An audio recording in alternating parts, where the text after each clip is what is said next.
FBI increasingly comes under attack as an institution, both from the president and from Republicans in Congress who are hostile to the whole Russia investigation. So Dana Boente is the man in the middle. From the very beginning here, he's right at the heart of all of this. And here's what we figured out. Here's our little scoop. We have obtained some documents that have not previously been seen or reported on, which we are going to show you tonight.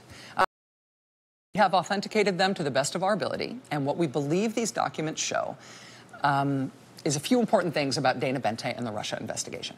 First, we can report exclusively right now that Dana Boente has been asked to be interviewed by the special counsel's office in the Russia investigation. We know that because of this letter, which we have obtained. It's dated January 2nd, 2018. It is a letter from Dana Boente while he was still acting head of the National Security Division at the Justice Department. It's a letter to another Justice Department official notifying DOJ that this request has come in.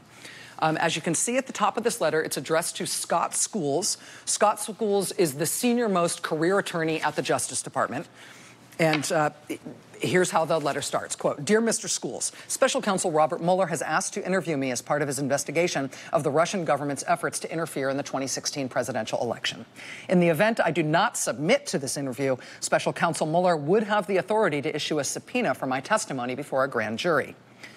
Boente says, "I served as acting Deputy Attorney General from February to April." I should note there's a little typo there. See, it says February 2011.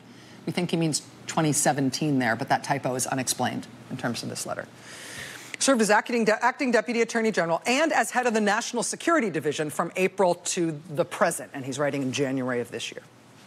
He says, "As the acting Deputy Attorney General, I was responsible for the overall operation of the Department of Justice, and given the recusal of Attorney General Jeff Sessions, I was also responsible for the investigation of the Russian government's interference in the 2016 presidential election. The requested interview from Mueller concerns activities occurring within the bounds and scope of my duties with the Department of Justice." And then this is important. He says, quote, "I have no reason to believe that I am a subject or target of the investigation." So Dana Boente is not a target. He's not a subject, or at least as far as he knows. That means that he's a witness for the investigation. He's telling the Justice Department, he's notifying the senior career official at Justice that he has been called in to give witness testimony for Mueller. And then he closes this letter of notification by asking for legal representation in this matter. He says, quote, "I am requesting representation or a commitment for the reimbursement of legal fees. So give me a lawyer or pay my legal fees for me to hire one. Signed, sincerely, Dana J. Boente." So this document is previously unreported, and we have not confirmed if Dana Boente ultimately did an interview with Mueller's prosecutors. But this letter from him to the senior career official at the Justice Department indicates that Dana Boente has been asked to do that interview. Dana Boente, who's had all of those senior Justice Department jobs, who's served as U.S. Attorney in the Eastern District of Virginia, including at key moments in the Russia investigation, and who's now the General Counsel of the FBI. And now here's where it gets good. We have also obtained this document from another senior Justice Department official. This time, it's the head of the Counterintelligence Division at the FBI. And this is a letter from that official to Dana Boente, and it's an unusual thing. You can see here, this letter is dated just over 2 weeks after Boente notified the Justice Department that Mueller wanted to talk to him. This letter is dated January 17th. And this letter from the FBI Counterintelligence Division is essentially a certification for Boente that a certain set of notes that he took, handwritten notes, that were marked by a Justice Department employee as top secret, those notes are not actually top secret at all. Check it out. Quote, "Dear Mr. Boente," and then you see the "you" there at the start of the paragraph. I think that means this paragraph is unclassified. "You.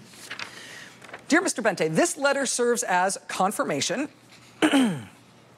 under my authority as an FBI original classification authority that your handwritten notes derived from your March 30th, 2017 conversation with former FBI Director James Comey are unclassified.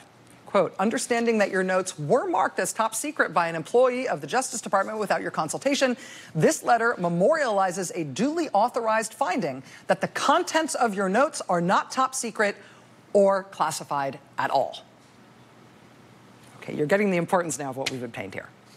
At the very start of January, day after New Year's Day, Boente tells Justice Department he's going to be interviewed by Mueller. He asks for legal representation or a commitment to pay his legal fees. A couple of weeks later, Boente gets a certification from counterintelligence at the FBI that his notes, handwritten notes from a specific conversation with James Comey, shouldn't be marked top secret. That was improper. They are actually not classified at all. Now, we don't know for sure because these are the documents that we've got. What we surmise from these documents is that Boente is getting his ducks in a row, so he can show these handwritten notes to people while preparing for his interview with Mueller. Or perhaps more directly, he's preparing to hand over those notes to Mueller as part of this interview.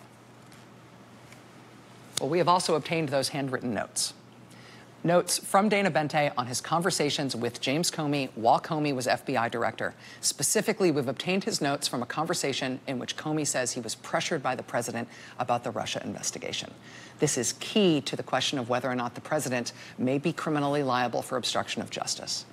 Comey told Congress in June, after he was fired, that the president had pressured him on the Russia investigation in a phone call on March 30th of last year. He told Congress, I can give you from his testimony, quote, "Immediately after that conversation, I called Acting Deputy Attorney General Dana Boente to report the substance of the call from the president."